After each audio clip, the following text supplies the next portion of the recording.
What's up, everybody? That time of the day, that time of the week, that time of the month. Again. Listening to the good. The band. The ugly. I'm Big Papa. I'm Jeff. Yep. I got nothing. Coming to you live from the Ultimate Ears studio. Ultimate Ears. Where you can hear your own tears. With Ultimate Ears. Right. I'm waiting. I know. We what's mention happen. every show and that we say it like that. You can hear your own tears with Ultimate Ears. Yep. And eventually they're going to be like, guys, who's been teaching you that? I don't know. Oh. Tatora, I think.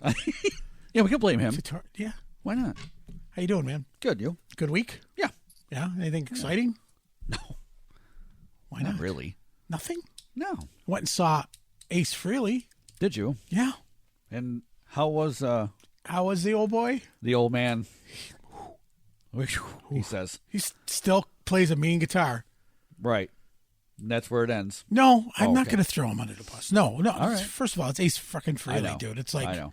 It's like having B.B. King of rock and roll. I mean, it's just he's an icon. Yeah. But he gets up there and he's like, he's talking those words. Yeah. I've never heard strutter Spoken. Should have changed it to stutter. But it was awesome. Stutter. Night Bob, who the sound engineer has been with Kiss. He's been with Ace for years. He's been all over the place. Came highly recommended as a great guy. Yes, he did. He is a great guy. He contacted us and said, come on out. We're in your backyard. Right. So he did. And we went and hung out with them. And then one of the dudes from Tesla was in the opening band, Bad Marriage. Oh, yeah, Tommy Skio. Yeah. Mm-hmm. And first show, so it was a good time. Yeah. Plus, when you get invited as a VIP, mm-hmm. It puts a whole new perspective on. I'm going to go over here and watch it. Right. Yeah. But you have that opportunity. There isn't. We were at the Capitol Theater in Rome, and there isn't a bad seat in that place. Good. It's not huge. That's where I saw Mr. Big when Billy was in town. Yep. But man, great venue. Bill DiPaolo is the guy from Entertainment Services. Bill, you brought in a hell of a show, and thanks for your hospitality. And I gotta get me some shoes like Bill DiPaolo. He had some. Oh boy, spiky shoes. Oh yeah, I'm gonna wear those shoes when I'm riding a bike. That'll be fun. Yeah. No, it won't. It probably won't. No, they'll think I'm part of Rob Halford's other gang. Bill can pull them off. I can't. Okay. Anyways, hey, we have a great show for you. Huh? Onward and upward. Onward and upward. We have a great show for you today, as we say every week, but we mean it. Syracuse alum. Mm-hmm. Was here for a long time, decided to move down south through turns and weaves and bobs, ended up in Nashville and playing with some of dude. Two of my favorites. Two of your favorites. Which was Boy George. No. Boys to Men. Travis Tritt. Oh, yeah, that one. And Joe Diffie. Yeah. Yeah, but there's so much more. There is. There's a ton more. There's Lee Greenwood. Tanya Tucker. I mean, how can you not? Pam Tillis. I was going to say Pam Tillis. Travis Tritt. Yeah. Wynonna Judd. Mm-hmm. We don't even need him on the show. We just need to talk about him. Without further ado, let's bring on our favorite drummer from Nashville that's on the show tonight, Mr. Dave Northrup, which kind of means you can come on over as long as you're invited. Right. That's right. Very good. There you go. How's it going, gents? Good, man. How you doing? I'm well. Thanks for having me. Thanks for being here. Are you at a music store or are you at your house? I am in my house. I got a garage / studio that I kind of converted into a recording room, practice room, music room. I've got CDs and all my my paraphernalia. Oh, even better. Stuff. I've got paraphernalia, but we can't talk. Well, we could. No. Well, you can. It's legal. It's legal here. It's legal. Yeah. Yeah, I know.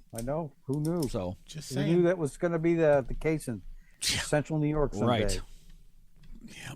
Takes the fun out of it. So I've been told. Yeah. It's like, Yeah, whatever. I'm not getting away with anything now. I know, right? It's like they increased the speed limit to 65, and now you got to go 80. Right. But before 65 was fine. Yeah, that's right. So. Now you can't drive 55. Oh, shut up. Dave, thank you for being on the show. I tell you, we love the fact that you're from Syracuse. Yeah. Chittenango. Chittenango, to be exact. Yeah. You know, so not only is it the land of Oz. He was a Chittenango bear. I was a bear. Very good, man. Wow. I was a Chittenango There he bear. goes. Yep. There he goes. He's gonna, Dave. You're gonna eventually be like, all right, that's creepy that you know weird shit like this, because he's gonna be like, 92. You quoted somewhere that your favorite cereal was Cinnamon Life. Where'd that come from? So you just wait. He'll come up with some dumb shit. Wow. Worked your way from Syracuse down south. You said a little time in Florida, working for the cartel, and then worked your way to Nashville. So what made you leave Syracuse? Was it just got sick of it? Was it the weather? I mean, or did you have a gig? Yeah. Well, yeah, there was a little bit of that. When I finally decided that music was the route that I was going to take, I started studying pretty seriously with some people around town. Wilby Fletcher was a jazz drummer that lived in the area, and I was studying with him. And prior to him, I was studying with Frank Briggs, local drummer. Frank will be on the show in a couple weeks. Yep. Awesome. Well, Frank was a big mentor of mine. And so, I felt like I really needed to play a lot, as much as I could. And, the scene in Syracuse is somewhat limited as far as how many gigs you can play, and very cliquey. There was a bunch of drummers that were already pretty much taking up all the gigs. So I had to either go someplace else or wait for somebody to die. and they're still here. Yeah. And it's still around. So I took the opportunity to move down to a nice climate.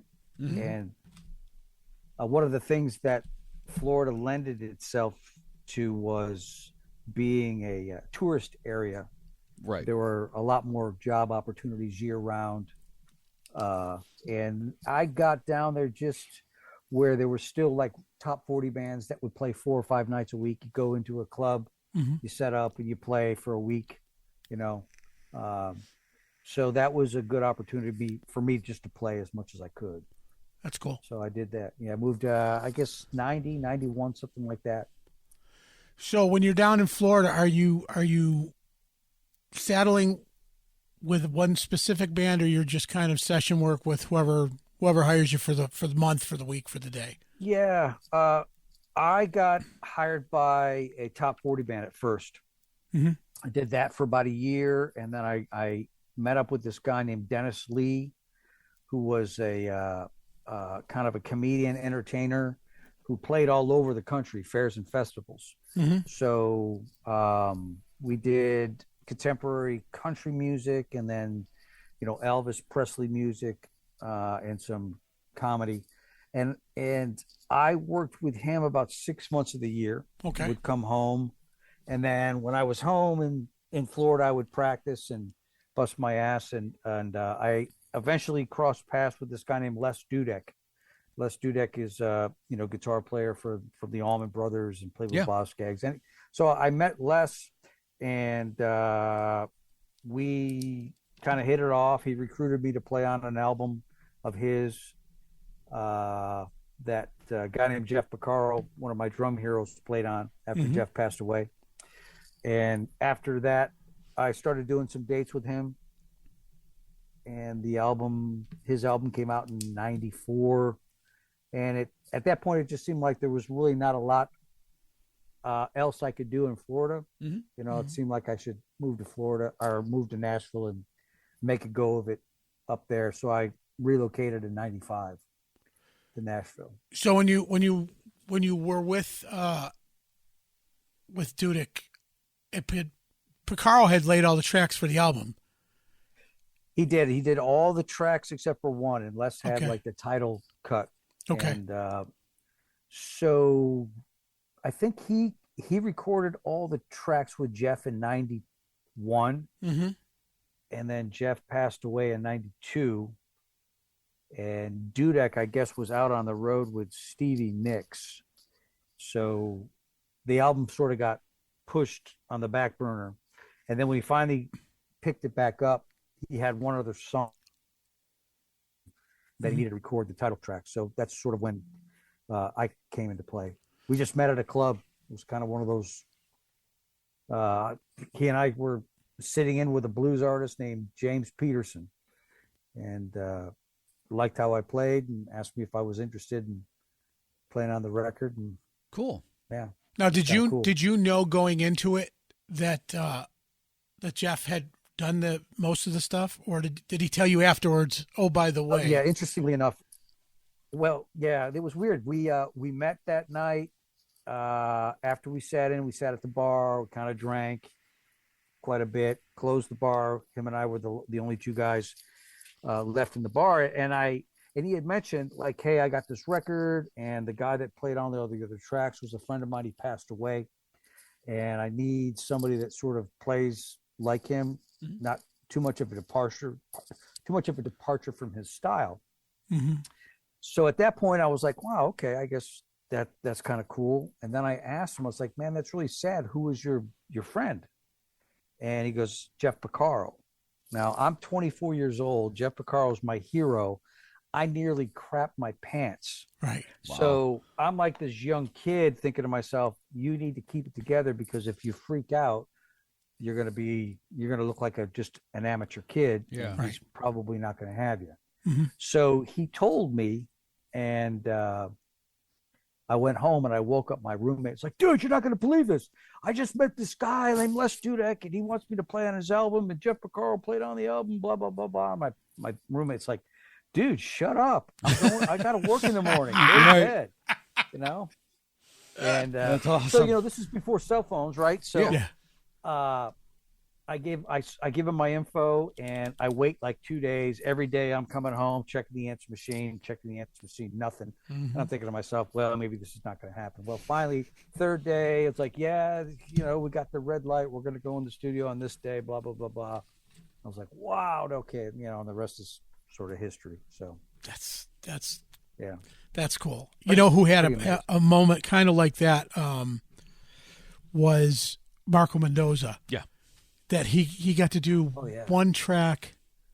Somebody else did most of the other. Right. And then, I can't remember who he was with, but if you're listening to the show, go back after the show and watch the Marco Mendoza episode, because I will. Cool. That is that's a good show. That dude stayed with us until the lights were out at his house. It was on. It was like he did. The background was. And he's in California. When he logged in to do the interview, it was bright out. And when we hung up, when we disconnected, we stopped recording. Actually, no, we stopped recording an hour before we just shot the shit. But cool. Just another type of person that we just love what we do here, but not making it about us. That's cool, man. But we've found that when people get that little moment, and they're not told, oh, by the way, these guys were also other guest musicians on the album.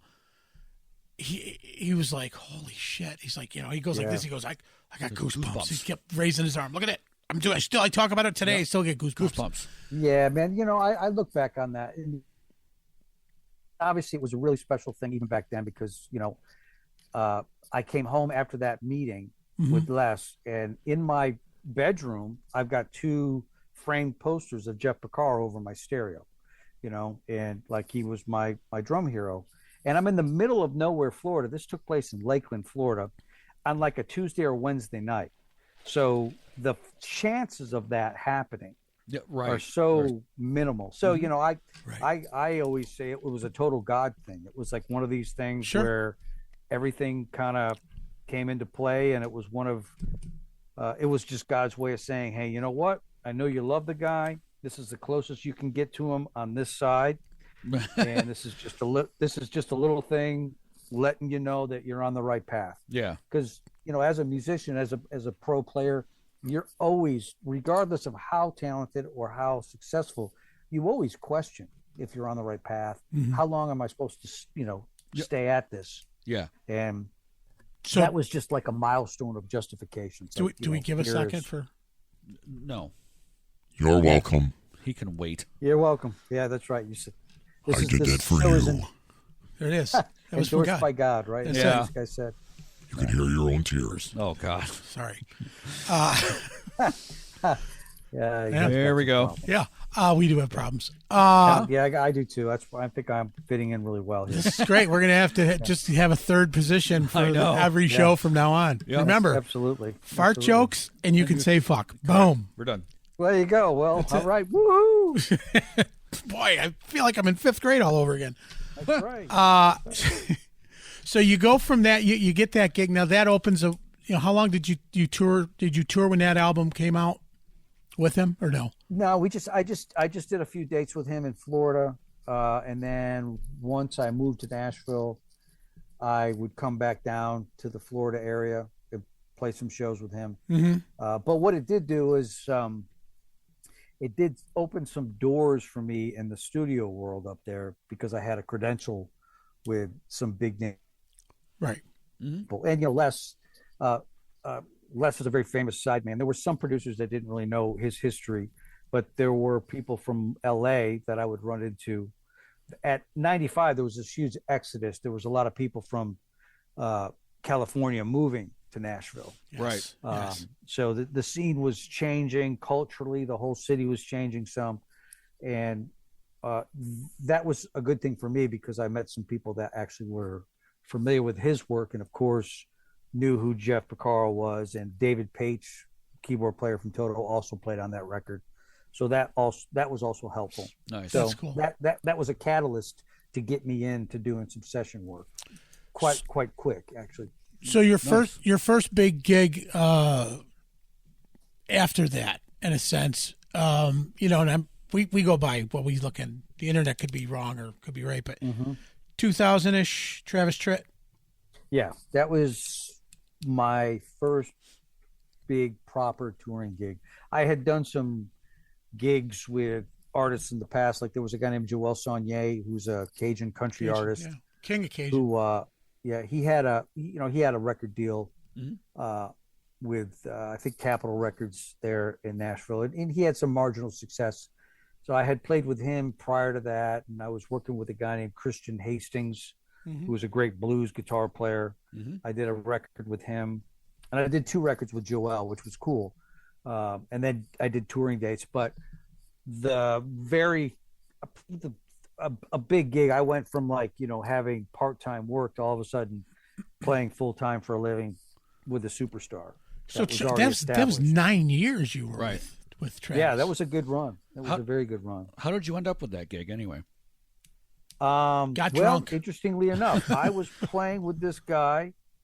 I was playing with this actually a new artist on MCA. Her name was Rebecca Lynn Howard. And I took the gig just because I had a bunch of auditions that year. I auditioned for a new artist named Clay Davidson. I didn't get. I was told I was overqualified. Go figure. Oh my God! And I had auditioned for Pam Tillis, and I lost that. I didn't get that gig. And then I auditioned for Trisha Yearwood, and I lost that gig to a guy named Charlie Morgan, who played with. Come on! I'm drawing a blank. Charlie Morgan, Elton John. He was Elton John's drummer. So he was a. Don't you dare! So he was a new drummer. He was a new drummer in town. They went with a name player. So at that point, I was just like, you know what? Whatever. I had 3 near misses, and I was a huge Trisha Yearwood fan. Sure. So a buddy of mine just recommended me for this Rebecca Lynn Howard gig. I took the gig just for the hell of it. And the bass player on that gig knew Travis Tritt's manager and knew that Travis was going to be putting together a whole new band. The other thing about this guy, his name was Gary Falcon, Travis's manager. He knew who Les Dudek was. Oh, good. Nice. So that opened the door to we'll check this guy out. And the bass player with Rebecca Lynn Howard, his name was Brian Henchcliffe. He was the guy that got me the audition, and since then he's passed away. good of mine. Yeah. But that was a huge thing. That opened the door for me to work with Travis. That's cool. That's awesome. Do you, you know, I haven't asked this to anybody that's been started off kind of doing session work and stuff, and I think Nashville's known for session work and just jumping on either you're in a writer's circle for a night and everybody's bouncing stuff off each other if you're a writer, or you're just jamming and just trying to find some kind of a hook or a sound that's going to turn into something. Do you find that now the whole city, all the musicians become one big family band versus coming from upstate New York or central New York? Yeah. You have your band and you don't you know how the mentality is when you're in a band and you're younger. You don't play in another band, you're in this band. You know, don't cheat on us. Yeah. You know, we're brothers. Yeah. Blood oath. You know. Yeah. That's But right. now you're down in Nashville, and if you want to work, It's there. and you want to bust your ass, Yeah, it's there. you know, you've got guys down there like Tyson Leslie, who was on the show last week, and Yeah, great guy. hard worker. working Oh, my guy. God. man. Ass busting guy. Yeah, So man. talented. Great, very talented dude. Yeah. Vixen, right? He was with Vixen. Yes, Still is, yeah. Yep, still is. Yeah. Been doing some gigs with Brett Michaels when his keyboard player's not Yeah. around, and Yeah. was one of the brainstorms to put Joey Belladonna's Journey Journey tribute band. Journey tribute band together. Yeah. So, Yeah, I know all those guys in that band. Doug Carter, the keyboard player. And well, they were with who were they touring with?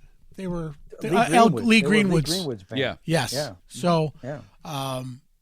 just so now you've got all these people. So there's no one band or two bands. I mean, you're playing with whoever wants to have you jump up and Well, and that's the thing. It's like you work for hire, and you know it's nice to have a cush artist gig, but you know when the artist takes time off, you're not working. Right. So, but there are instances where sometimes the artist will put you on salary, but even then, there were a few years with Travis we were on salary, but I always continued to hustle because I love to play. Yeah. right. You know, I'm not satisfied just playing in one musical situation. So I would always, go out and instigate other possibilities. You know, I had a band that I'm in called the Pack of Crackers.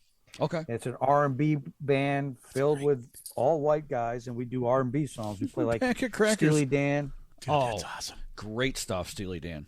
And it's like a pack of crackers, like an actual pack of crackers. Nice. So we do Steely Dan and Toto, and John Cleary, who's a New Orleans artist. We do Hall and Oates. We do that sort of stuff. Cool stuff that we like to play that we don't get an opportunity to do. So that band, that little opportunity to kind of reach out or sort of play a little bit more. That band's been together over 20 years. Wow. And then there's just other, like, I do drum clinics, I'll do sessions. But yeah, I mean, if you want to work and you want to hustle, there's work to be had. Yeah. I've never been able to just do one situation. I've noticed, the other thing I've noticed, and I'm teaching myself to open my mind more than it ever has been, because in traveling as much as I do for work, the podcast, I'm finding myself in Chicago and going out and listening to some great freaking blues bands. Right. Or I'm finding myself playing a show in Nashville, or not Nashville, sorry, in New Orleans, and listening to like Zydeco music that just fucking blew me away. And I'm like, Yeah. it's you really got to open your mind more. So people that are, we in the 80s, Yeah. in the 80s, we all pigeonholed ourselves into whatever genre we listened to. If you were a metalhead, if you started listening to NXS, then somebody's going to kick the shit out of you. Or if you're a Duran Duran guy. But that was true. Like, I listened to like, I was into Jethro Tull. I was into like the progressive rock stuff, like, Like Yes Rush and Rush. Future the prog. girls were listening to NXS, so the girls kind of like The Cure, And I never really got into that. But afterwards, I discovered them. I was like, man, this is great shit. Yeah. You know? I mean, The Cure was badass. Dude, You know? or you but had. I was into the rock stuff. You know, Van Halen, the guys like Van Halen, or the Who. You know, right. And you didn't sit back and go, "Dude, fucking look at the guys with their bangs down past their nose, fucking Ramone heads." You know. Yeah. Yeah. Or Sex Pistols or Black Flag or any of that. You just stayed in your lane. But man, if you just opened your fucking mind. But I understand that, though. I mean, because I would listen to, again, 80s You're metal. not going to toot your own horn here, are you? I am not. Because I'm going to have God strike you down. Listening to, like, 80s metal and stuff, and then I'd go home, and I'd be listening to Willie Nelson. Because your parents. Cool. Willie Nelson, and all the, all the greats from then. Yeah. Well, That's cool. my father listened to that bluegrass. Now I'm sorry. I'm just sorry. I can listen to just about anything. My parents, my mom listened to Gordon Lightfoot. She liked Barry White, Jim Croce. Okay.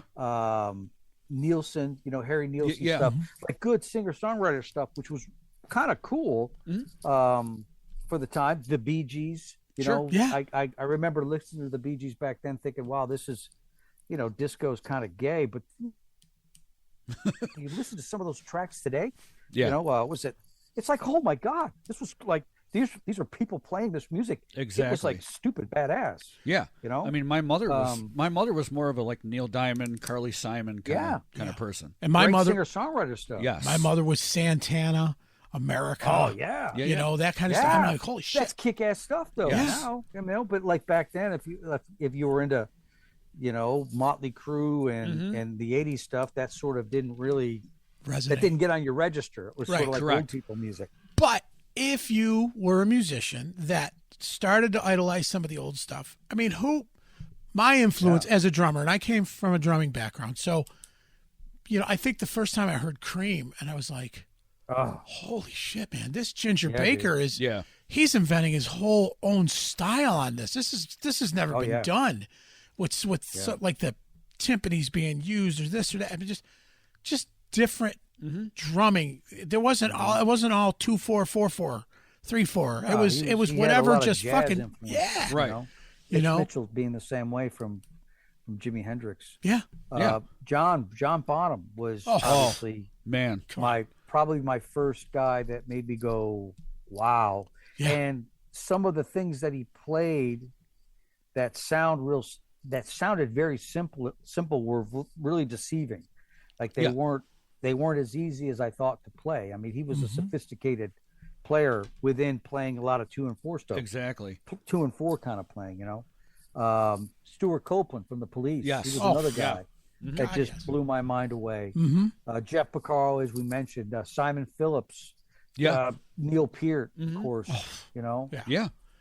And everybody, and I will give Neil Peart the grace that he deserves, because the guy was just ridiculously fantastic. But there's so many guys out there. Oh yeah. You listen to. Let's go back to some of the basics. Let's look at Buddy Rich. Oh yeah, dude. Yeah. I mean, holy shit. Yeah, and you start getting into the fusion guys. Like, I was not really hip to any of that, and I remember the first time I was made aware of Dave Weckl. It completely made me forget about Neil Peart on how amazing he was, although he was amazing. But I saw a whole different level of like, holy shit, right? What is that? Yeah. How can I do that? It's just off the chain, incredible. There was definitely a few epiphany, like aha moments where I thought maybe I should just burn my drumsticks, because I could never do that. It's funny you say that, because so many artists say that if they're like, somebody was talking about Jason Sutter was coming out of Potsdam area. Great player. And he and another guy were coming out of high school. Yes. And one of the artists that's here in Syracuse, and he's probably he listens to all our shows because he comments on them, but he said those two guys in high school messed with my head so much that I was just like, fuck it, I don't even want to play anymore. Right.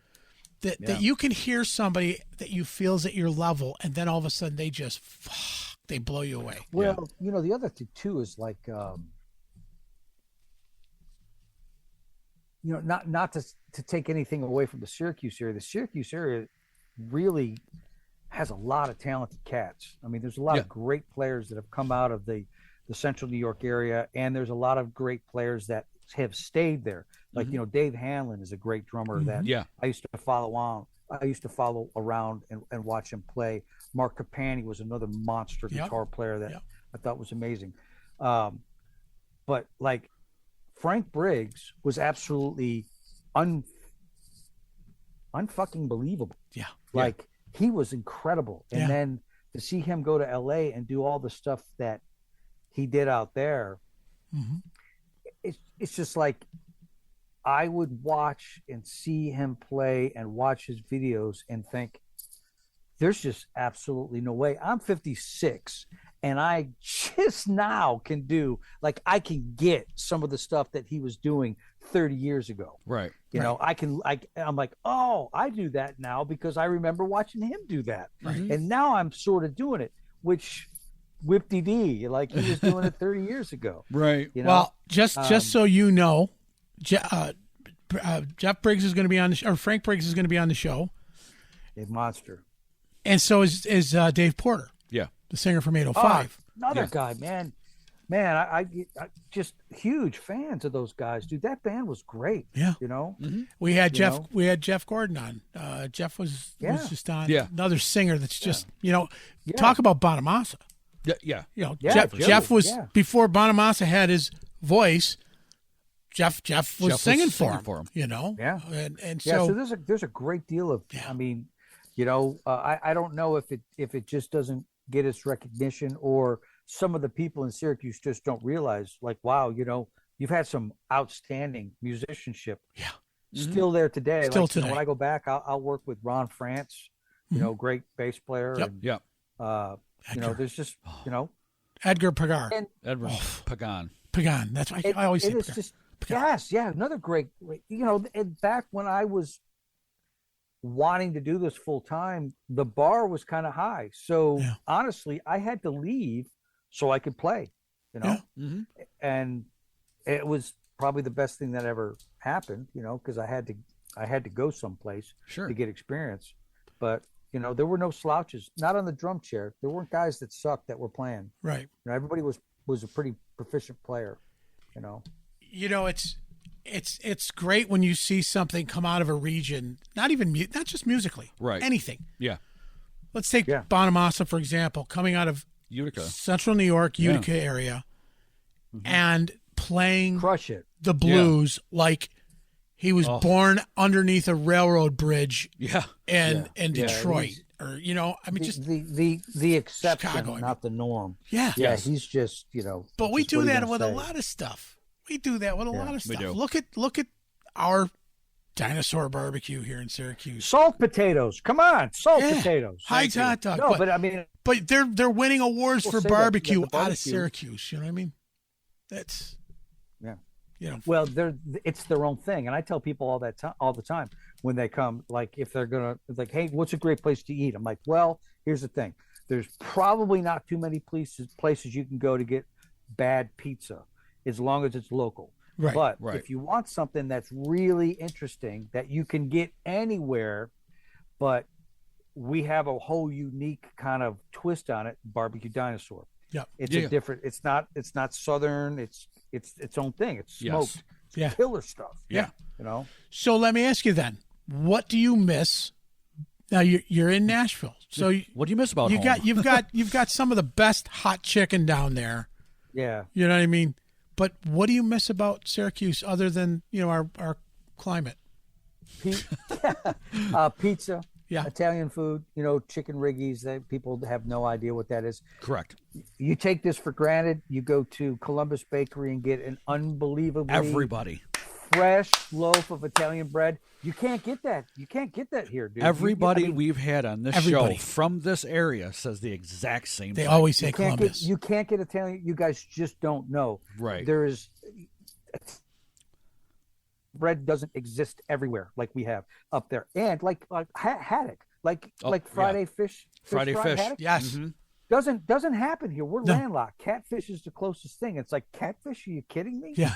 So anytime I go home, I Fish Cove. I make a trip to Fish Cove. Yep. I get fresh scallops. I get haddock. Tell you what, take a trip to Skinny Antlers and go to Doug's Fish Fry. Doug's Fish Fry. Yeah. Oh yeah. Well, there used to be one in East Syracuse. Yeah. Correct. Remember right there Gone. by the railroad. Yeah, track. they're all gone. Now it's gone. Cortland's still there. Yeah. The one in Cortland is still around. And Skinny Alice. That's it. And Skinny Cool. Antlers. Okay, That's cool. it. That's great. That's good to know. I went to college in Cortland for a second, but I don't remember much of it. For a second. Because you were 'Cause that's- too much fish. Because I was being a Fish. Yeah. Fish. But Oh, yeah, okay. so the seafood, the pizza, the real Italian stuff. You can't beat Central New York in the summertime, man. Going to Green Lakes. Yeah. And just chilling, and the Adirondacks. Go to the Finger Lakes. It's just a thing. Yeah. You don't know if you don't know. Yeah. So Right. The Thousand Islands, we used to frequent that when I was growing up. Mhm. My parents, I have an aunt that had a camp up there, and we used to have a little pop-up camper. So we used to, take trips up there and just, Yeah. Yeah, don't lean good don't lean on the walls in the rain. You're wet. They're wet. My daughter. Sleep in the middle. Atta girl. Yep. It's funny you mentioned that, and I'm glad we don't bring that enough up. We don't bring that up enough on the show. That what do you miss about being in the area? yeah. Because you've toured, you've been all over. We've talked to other artists that have toured that are like, yeah, touring sucks. For your first couple, maybe your first year, and you're going, this is cool, and then the next year, this is cool, and then the next year, you're like, yeah, whatever. Okay, It's, great. it's hard. Yeah. It's not for everybody. I still enjoy it. And there's different degrees of touring, like, A team, B team, C team. yeah, touring with, Travis Tritt and Winona and then Boss Scaggs Right. versus touring with, people that don't have Already in the the aardvarks. budgets. Yeah. So You're in a van. But you just, it is what it is. So when you go into it, as long as you don't have any Expectations. misconceptions of what to expect, like, the artist that I'm working for now doesn't have the success or the ability to take care of people like Boss Scaggs. Yet. So that it is what it is. So Yeah. am I going to take the gig? Well, yeah, I like the guy's music, Right. and he's paying me well enough to work for him. So that's enough. Mm-hmm. But to have an attitude like, well, you're not touring on this level. It's like, well, then don't take the gig. Yeah. Right. I used to ride around in an Escalade on my way to the Wyndham, and now we're at the Best Western riding around in a minivan. Yeah. Yeah. Well. Yeah. But like you said, if there's no or an misconceptions, Yeah, right. Or an Uber. No. Yeah. Yeah, it is what it is, man. So yeah. I mean, I love what I do. I love being home. I love being in the studio. I like a balance, but the road is not an easy. It's not the glamour life everyone thinks it is. Right. Right. And And it will beat your ass. And I think we've heard that so many times. Yeah. And I don't care what line of work you're in. I mean, I've done a national sales organization, and I've traveled all over. And I was living on a suitcase, and you'd have two go bags. You had this week, and then when you got home, you're dropping off that suitcase just so that people don't see in the same suit or whatever. And you're having the hotel do your laundry, and you're eating at a different truck stop, Waffle House from here or wherever. So it's hard to eat healthy on the road. Yeah. I mean, it can be done, but it's not as fun. Right. We need to give credit where credit's due, and it doesn't matter if you're touring with, I don't know, the Black Crowes, let's say. Mm-hmm. Mm-hmm. And you're talking to people that are on the tour, and they're saying, you still have the same trials and tribulations, whether you're touring. You still play some of the same venues. Yeah. You see the same people. Same backstage. Yes. Yeah. It's, maybe the ticket sales are a little different depending on who you're working with, but buses still break down. Yeah. Flights still get delayed. Yeah. People still sleep at airports. Yeah. I don't care who you're working for. Yeah. I've been on buses that were broke down on the side of the road, and you're home 12 hours later than you were expected to be home. Right. And you miss a birthday, you miss an anniversary, you miss, kids' football game or basketball game or wrestling match or whatever, all those things. Do you have kids? I do. I have two boys. Two boys. Okay. 20, 27, and 21. Are they following Dad's footsteps? Praise God, no. No music at all? No, they love music. They're both huge fans. They both started to play music. They took lessons. My wife and I both had them playing piano at an early age.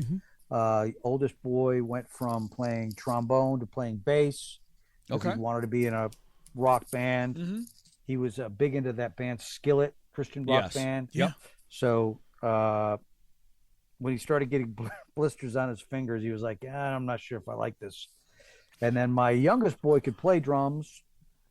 Wasn't terribly into it too much. A lot of natural ability, and then started playing saxophone, and now plays acoustic guitar.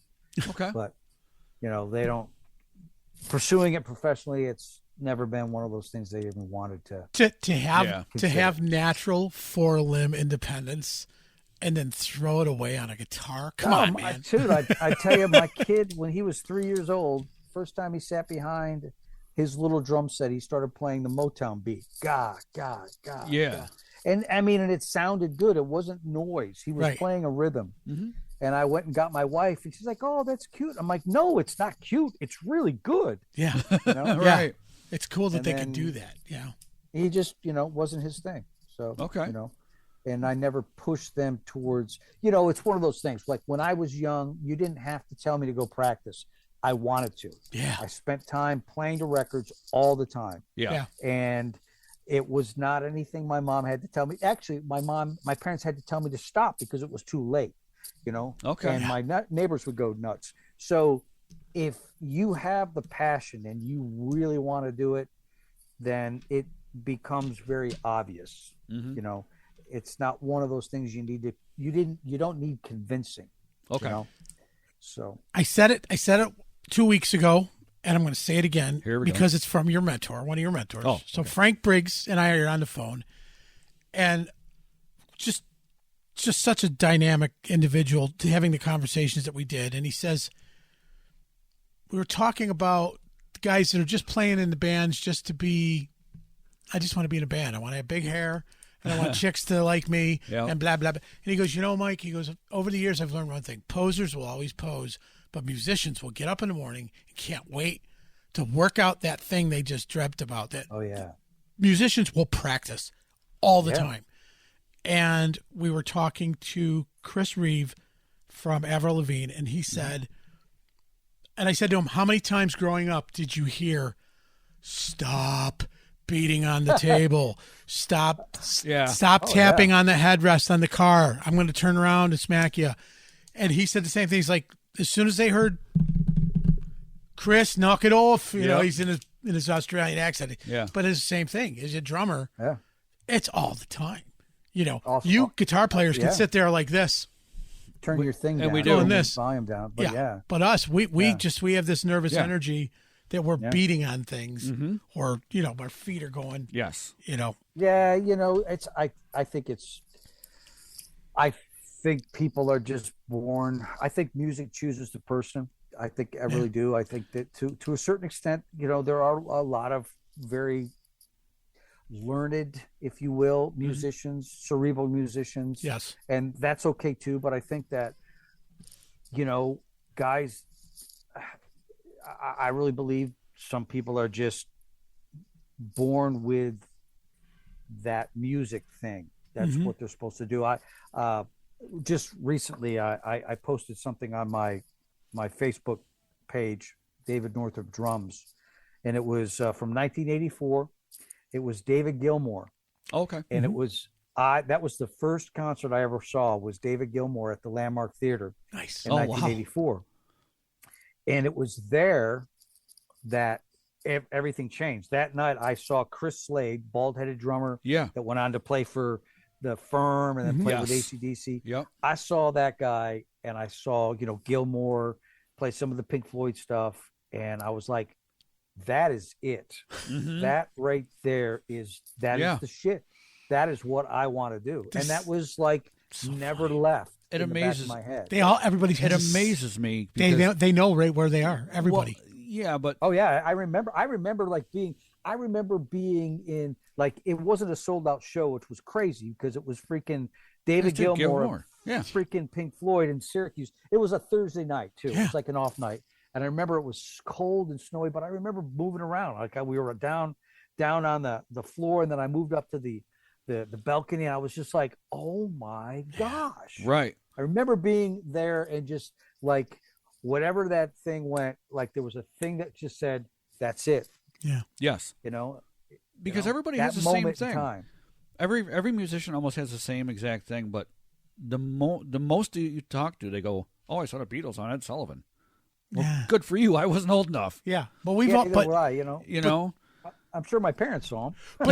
But you know what, Jeff, Dave and Jeff, those people that saw the Beatles on Ed Sullivan might not have been the musician in them. Those were just avid rock and roll. Right. Like they fell in love with a new kind of music that they were starving for. Because up until then, there wasn't that. No. But as a musician, when you're sitting there and you're watching somebody, and I'm going to give kudos to somebody, my uncle. Oh, right, right. So my uncle was a drummer. And that's the guy that I sat there and watched.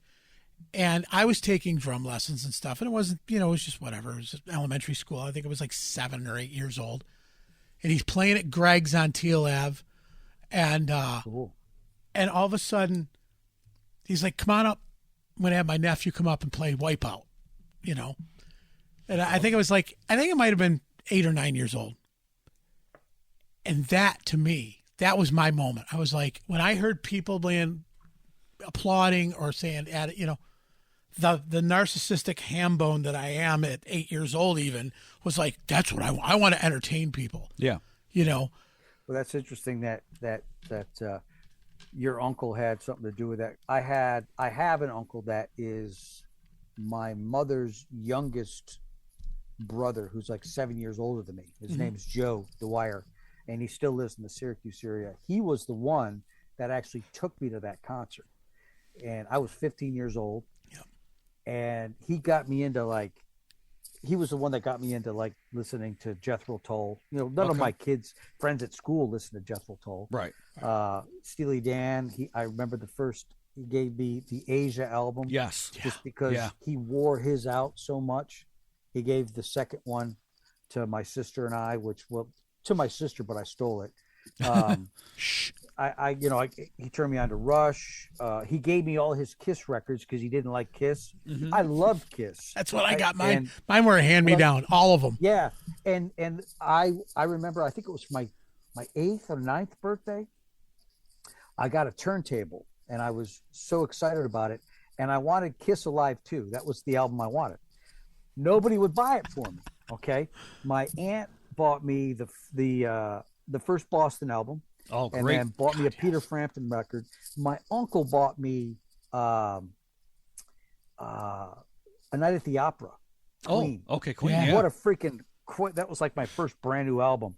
And then I took my money I got for my birthday, and I bought Kiss Alive too. Right. Okay. But I just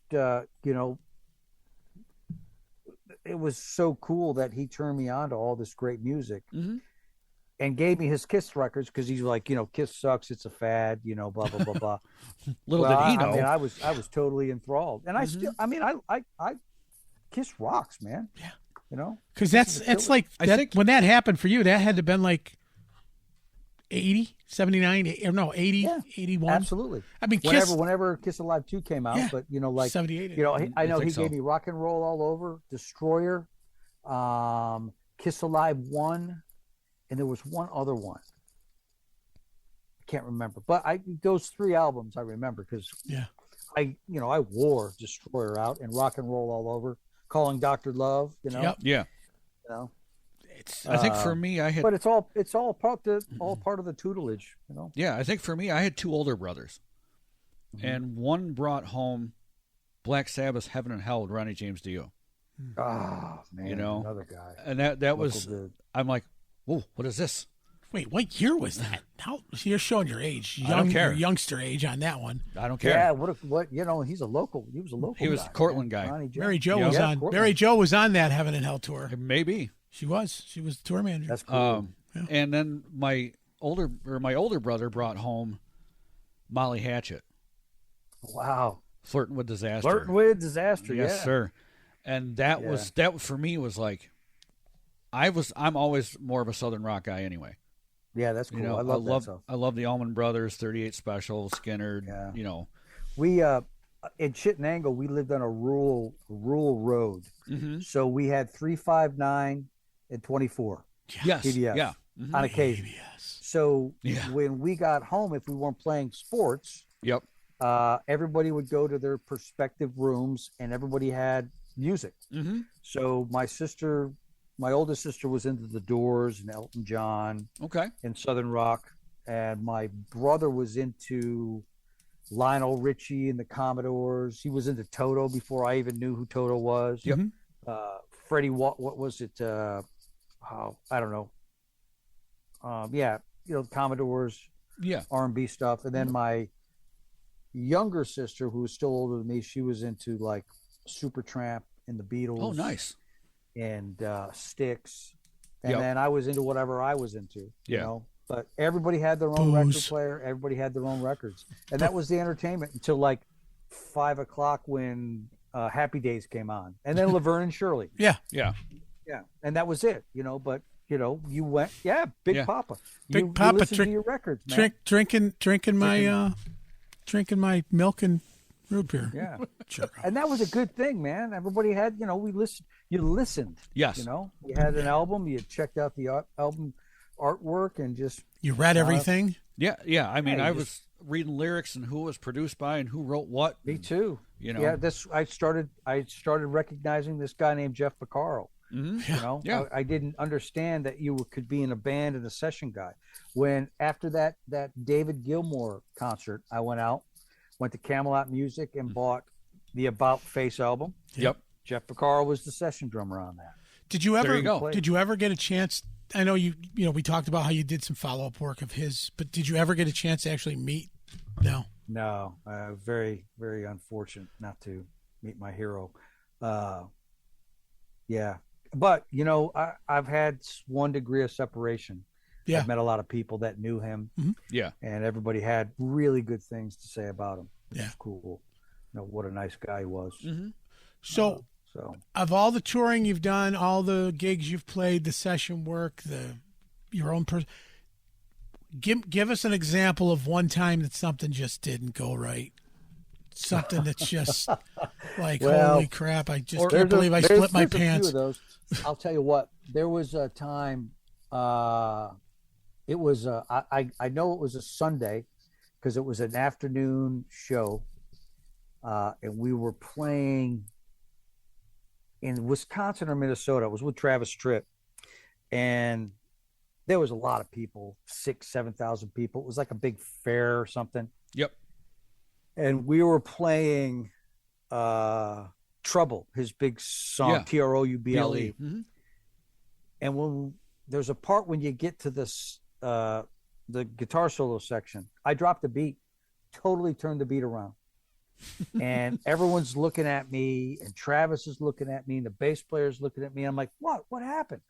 And he goes, you dropped the beat, turned the beat around. I'm like, no, I didn't. And there was a little section where Travis would play his guitar solo. He didn't even play it. Oh, and wow. And it was the last song of the set, his biggest song, and I blow it. Jeez. And we had done like 3 or 4 shows in a row. And I remember, like I said, it was a Sunday because it was daytime out. It was like Sunday afternoon.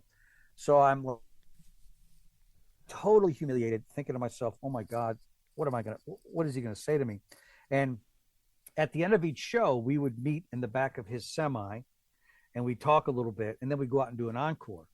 So I was the last one to get to the little meeting that we had.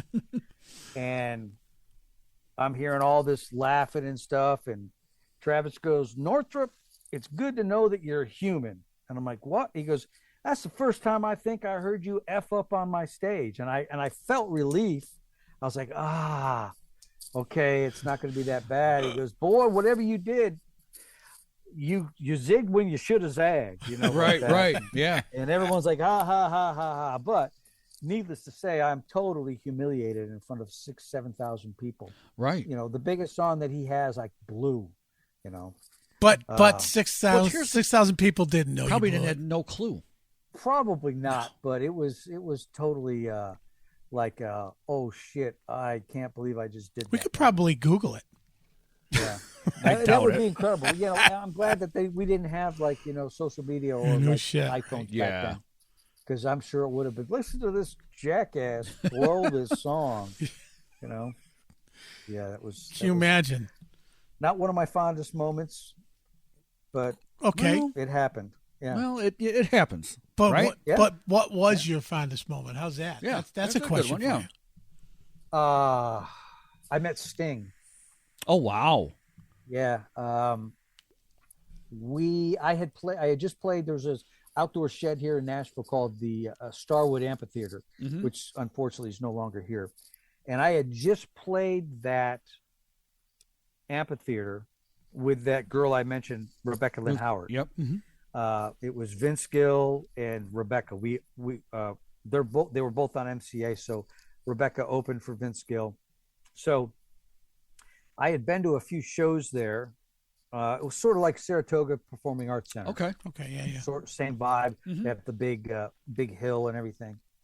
And so I had just played a show there, and this is in 2000 before I got the gig with Travis. It was April of 2000 because Sting was playing and I really wanted to go, and my wife was going to buy me tickets, but we couldn't afford it. So I'm at the dinner table with my wife and her best friend, and one of my good friends calls me up and says, hey man, I got an extra ticket to Sting. Do you want to go? I'm like, hell yeah. So I drive to the amphitheater. What's that? Can I go, honey? Yeah. Right. Yeah. And so after the we had backstage passes and everything, but we got there kind of late. So after the show, everybody took off. It was this guy named David Santos who was playing bass for Billy Joel at the time. My friend Shane Terry, who got me the ticket, he was playing with the Neville Brothers. Okay. And then the drummer was playing with Joe Cocker. And I'm the only boob. I don't have a gig. I'm just hanging out with these guys that have the gig. Right. Have gigs. So they all take off. And I'm walking back towards my car, which I parked in the back area where people come and go, you know, the backstage area. Yeah. Because I had just played there. So I had my backstage pass. You know, what the hell? I'm going to walk backstage. Maybe I'll go see Mono Cachet's drum set or something, right? Yeah. You know, never expecting I was going to be able to see Sting. So I show him my pass. I go walk by the booth, no problem. And here I see the band Mono Cachet coming off the stage, and he's getting into a van. I'm like, crap! I thought, you know, I could have met the drummer. No such luck. So the band guys are in the band, and in this van they drive off. So I kept walking towards the stage, think, go up on stage and check out his kit. Sure. Well, I'm getting closer to the stage, and all of a sudden, around the corner, this curtain, Sting walks out. And I'm thinking to myself, that's Sting. Right. And I keep walking towards him, and he keeps walking towards me. And I'm like, holy shit, that's Sting. And then I finally get to him, and I'm like, hey, man, great show.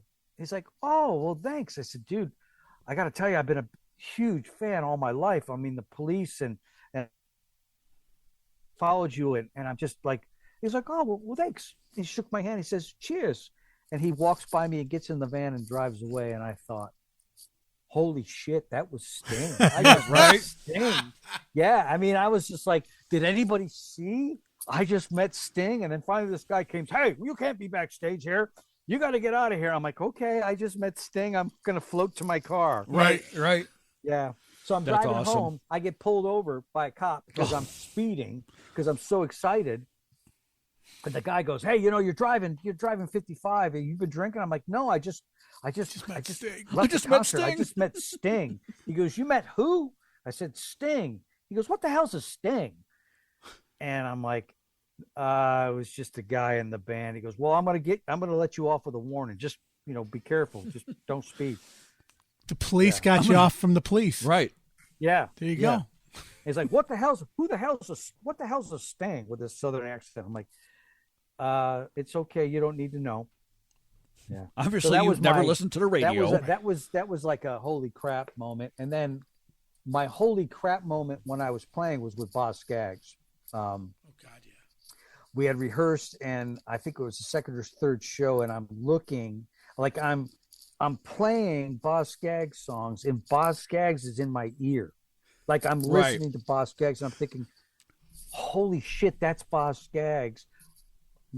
Like I got stage fright because I didn't want to fuck up. I was like, oh my God, I can't screw up because that's Boz freaking Scaggs. How is that possible?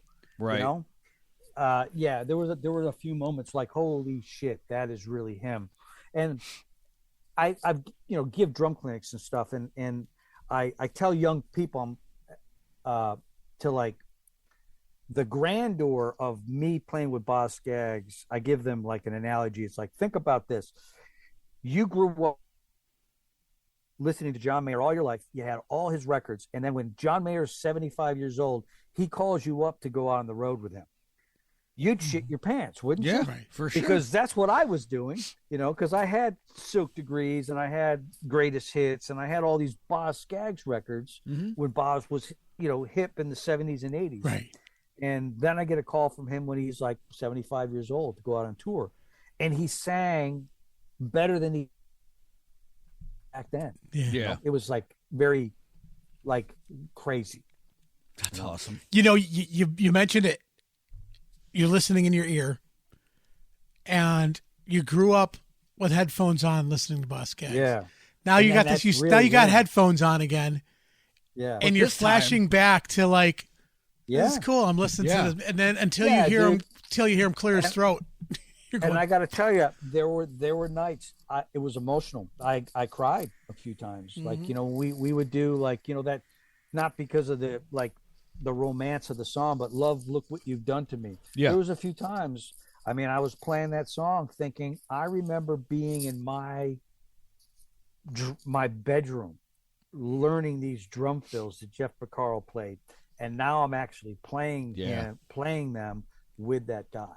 Yeah. So it was like, there was like 2 or 3 nights that I was just like emotional, and I had plexiglass in front of me, like one side. So, which was good because everybody would say, "Hey, look at that drummer we hired. What a fag!" He's crying back there. Hey, fag drummer, how about get the fag drummer a washcloth and wipe his face off?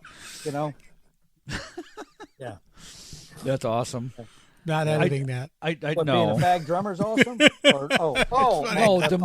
moment. Oh, okay. Because I was missing something here. No. Yeah. Oh, shit. I do have to ask you this because I think my father would kill me if I didn't. You played with the Oak Ridge Boys? Did for 3 years. How was that? Yeah, that was amazing. It was, growing up listening to Elvira. Yes. And then actually playing all those hits with them. Yeah. Was pretty incredible. The other thing that I'll tell you that was incredible was I got that gig in 2014 and I had it till 2017. So a solid 3 years. And I left that gig when I got the call to go out and play with Boz. But in 3 years, I did as many shows with the Oak Ridge Boys than I did with Travis Tritt in 9 years. Yeah. Wow. They did 165 shows every year. And with Travis, we did about 50 or 60. Wow. So the same amount of shows within 3 years. Talk about that's crazy. I got the call with the Boz gig, it was like there were a few things that obviously made me excited about it, excited about that opportunity. But one of them was I really thought because we worked so much that I was going to quit music I just couldn't do anything else. Yeah. And it was it was like one of these great paying gigs. Mm-hmm. You know, it was the most money I ever made before playing music. They had full health benefits for your entire family. So my wife didn't have to work. You know? Yeah, it was just, you got Christmas bonuses, you got, clothing allowances. It was like one of those great gigs, but that's all you could do. You couldn't play anything else. Right. Just because you had no time. Yeah. Right. Yeah. Well, when you're playing every other day. Yeah. Yeah. And then like Christmas would come around and you did a Christmas tour. We would leave on Thanksgiving and we would get home on the 23rd. Okay. Before Christmas. And you were gone that entire time. Wow. And Christmas tour every year. I think we need to have an episode that has nothing but touring musician wives. Oh yeah. Oh my God. Talk about the shit they have to do. I mean, I'm still married. My wife is a saint, you know. Right. And we had our ups and downs. It's just, it takes a special person, special woman, to be a married single mom. It's just crazy. Yeah. It's just crazy absentee though. Father, absentee husband. It's just crazy though to think that okay, you do half these shows with Travis and then you go out with guys who are I want to say as old or older. Absolutely, dude. They were all Country Boys, fuck yeah. They were all in their mid 70s. William Lee Golden had just turned 80. Wow. So that's like William Lee Golden is like 86 or 87 now. Jeez. Yeah. And he's in the best shape of all of them. It's crazy. Right. Yeah, that is nuts. Because my father was a big Oak Ridge Boys and the Statler Brothers. Yeah. He just loved the harmony. Fortune. Yeah. Great stuff. Yeah. You should try it sometime. sometime. It was just, it was one of those things where, even prior to that gig, I was working with an opera artist named Connie Smith, who was a traditional country artist. And I got a call to do that after Winona. And it was traditional country music, like brushes, cross stick. And I took that job because I felt like here's an opportunity for you to really play country music on the Grand Ole Opry and go to school. Yeah. And that's what I did. A lot of people look at the simplicity of playing country shuffles and all that stuff is not really technically challenging, but there's a whole different feel. Yeah. And it's sort of like old jazz. If everyone is playing what they're supposed to be playing, the grooves are infectious. Yeah. It's just a feel and a vibe. And I was like, wow, this is so cool. It wasn't like playing Dave Weckl or playing Jeff Porcaro stuff. It was a completely different, something totally out of my comfort zone, something I didn't have in my toolbox. Yeah. Right. And it was like a really good, 9 months of learning how to play a genre of music that I sort of farted around with, sort of said I could play country music. Yeah. Really did. And that lended itself to help me play some of the traditional stuff that the Oak Ridge Boys had, because they had some really gospel traditional feels. Yes. So it's all music. It's either good or bad. There's just that's how I look at music. Yeah. There's good music and there's crappy music. Would you rather? Well, would you rather country or rock to play it? Rock. Okay. Yeah. I'm a rock guy. I mean, you know what? I guess it would depend on the artist and the music. Okay. If it's crappy rock music, no, I probably wouldn't want to play it. Right. If it's music that doesn't have a lot of integrity, what about then Hardy? Hardy? Yeah. Yeah, I don't know.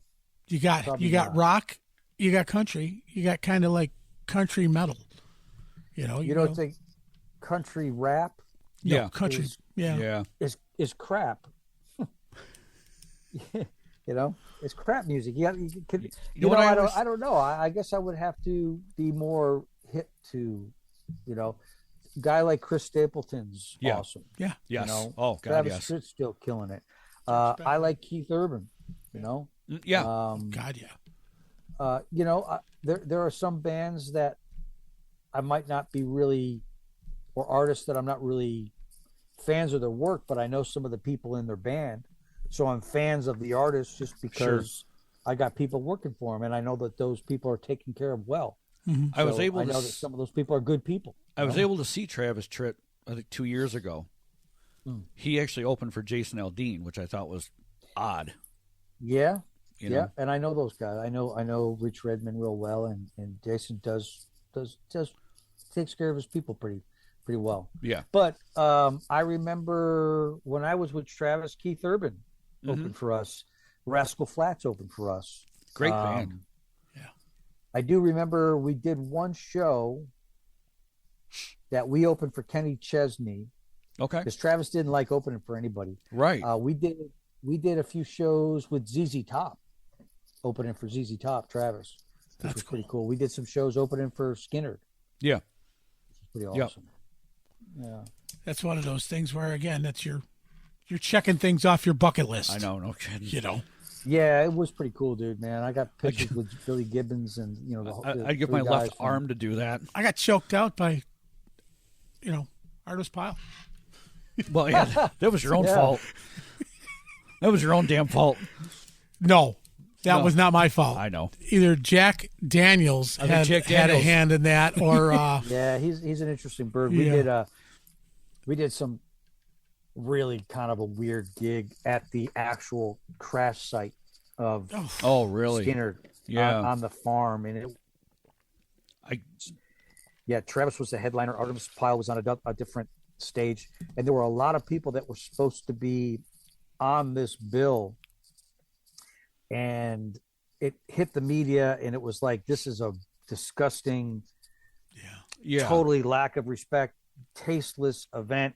You're playing a concert at the crash site of these people, yada yada yada. Mm-hmm. So a lot of people bailed, and Travis had a contract, so he stuck to his guns. And I remember Artemis Pyle bad-mouthing Travis from his stage because he wasn't on the big stage, saying a bunch of shit like that. Travis Tritt, son of a bitch, I should be over there. I was on that plane and all this other stuff. And I'm like, wow, this is the strangest gig I've ever been on. Mm-hmm. I can't wait till we leave and go home. Right. Because it was just like there was nobody there that had all this bad press. You got this guy yelling and screaming over the PA. Yeah. And us over here. I'm like, wow, how awkward. Yeah, exactly. It was not good. Well, all I'm going to say is I don't want to throw him under the bus too hard, but yeah, he's here playing a corporate private gig, and his bus broke down. His bus breaks down, so he's stuck. They're right. So, dear old granddad, Johnny Walker, and Jack Daniels, all the gang's all here. Yeah. I don't know which one he's shaking hands with hardest, but he's doing it. And a friend of mine is in town playing a reunion show for himself. And these are guys like back when you were in Syracuse, guys like the band Zoid and Emerald City and stuff. So this is John Seeley from Emerald City is doing his little reunion. So they've got people that come in, they're playing, and Artemis is there hanging out, and they're like, holy shit, have him come on up on stage and play a song. Yeah. It didn't turn into one. No. He just stayed up there, and he didn't want to get down. And they're like, well, let's see if we can do one. Like Cat Dragged In. Something. And it was just a shit show. Yeah. It was just a shit show. So wow. It's too bad. But, I mean, for the first 4 seconds, I'm like, fucking Artemis Pyle, man. That's pretty cool. And then shake his hand. And then next thing you know, he's like, giving me a noogie because he's, hammered. I'm like, okay, you kind of are a dick. Yep. You're kind of weird, man. Yeah. A little bit. So, anyway. So, Dave, we're going to get you out of here on this. What do you have going on now? Yes. I am currently working for a artist named Joe Nichols. Mm-hmm. Yep. I've been working with Joe for the last 2 years. This is my third year with Joe. Great guy. It's one of those gigs where I really enjoy the music because he's the real deal, and he's a great dude. Yeah. So I'm doing that. That's sort of my day job, if you will. We do about 80 dates a year. And then when I'm not doing that, I'm doing sessions around town. I still do drum clinics for my drum companies. Gretsch and Peisty and Evans and Innovative, all the companies that sponsor me. And I just recently produced a record for a guy named Eric Buell, who is famous for the Buell motorsports. Okay. And Eric, who knew, is a singer-songwriter. And Eric has a rock record that's supposed to come out in June. And then the album that we just tracked and recorded, the majority of it, there's still some things we need to do to finish it up. That will follow the release of his rock album sometime, maybe later on this year or maybe the beginning of next year. But that was a real treat, especially with the history of him being so prominent in the motorcycle world. Yeah. I mean, as we talk pre-show, we always have a little pre-show warm-up, and I just sat around with 9 other guys shooting the shit about Eric Buell and his whole contribution to the world of motorcycles right now. And well, we'll have to get him on the show. Yes. Yes. I know he's such a cool guy, and I'm sure that, especially with the rock album coming out, I think June, once that's released, I know that his publicist is going to want him everywhere talking about it. So cool. I'll definitely connect you guys. Eric, if you're listening, we can't wait to have you on the show. You don't even know it yet. Yeah, you have no clue. And we would love to have we would love to have Joe Nichols on the show as well. Yeah, heck yeah. Well, I can see how his schedule is. That guy is a busy man. He's all over social media too, though. Joe is. He is. And we do like 80 show dates. But he does acoustic stuff. He has, he's on a new label, so he's releasing his second album on this new label. So he's doing a lot of promotion, radio stuff, acoustic stuff. So on top of what I do with him in the band, he's also doing stuff outside. Yeah. So he's got it going on. And anybody that is current has to do that still. Yeah. There's still a lot of promotional stuff, even though the internet is what it is. Radio still is a viable medium. And it still can have a big impact on people's success. But the most popular things nowadays, Dave, that's podcasts. It's the best you guys. Thing. Yes, it's the good, the band, and the ugly. And the ugly. It's the band. The good, the band, and the ugly. Yes, sir. Oh, that. Yeah. I'm. Does that make more sense now? I'm in a band, and and we're ugly. We're ugly. Yeah. Okay, because I'm kind of good looking, so. And the good part is you're on. That's right. Hey, so I want to. I also want to say this. Yeah. I'm supposed to be. I think August 2nd or 3rd, playing at the beginning in East Syracuse. Really? With my band, the Voltage Hogs. Yeah. Awesome. I'll be back in the Syracuse area. My brother in Buffalo is getting married. Okay. And I booked a gig with. He's got to pay for his brother's. Got to pay for his brother's wedding gift. Yeah. How much do you need? Saturday, August 3rd. Saturday, August 3rd. The Beginnings 2. David Northrup and the Voltage Hogs. And you're doing covers or you're doing originals? Some. Well, we'll do a few tracks off of my solo album that came out a little while back. Some instrumental stuff, but we'll also do a lot of covers too. Country? Yeah. No country. Rock, R&B, jazz. Well, cool. Just let Jeff and I know what song we need to learn, and we'll be there to sing with you. That'd be great, man. Yeah. I'd like to have that. Guys that aren't playing could get up and kind of sit in and sing. Little jam. Yeah. We'll make a big deal of it. There you go. I don't see why you wouldn't.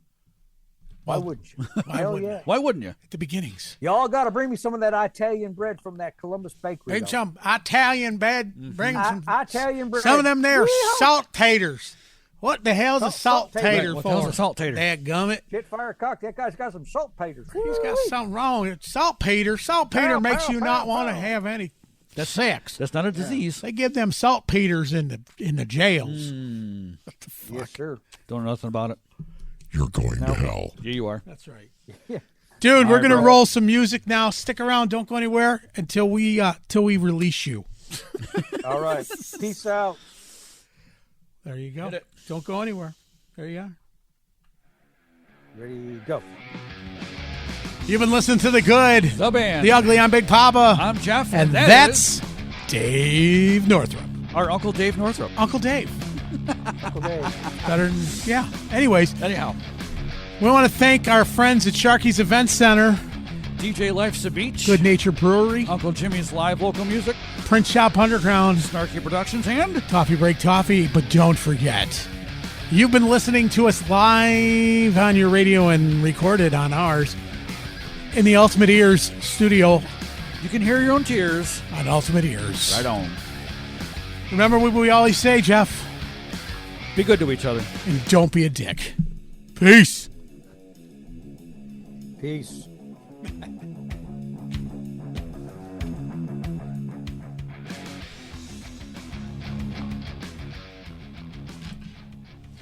Don't do it. Recording stopped. Such a dick. I love it. All right. Recording stopped.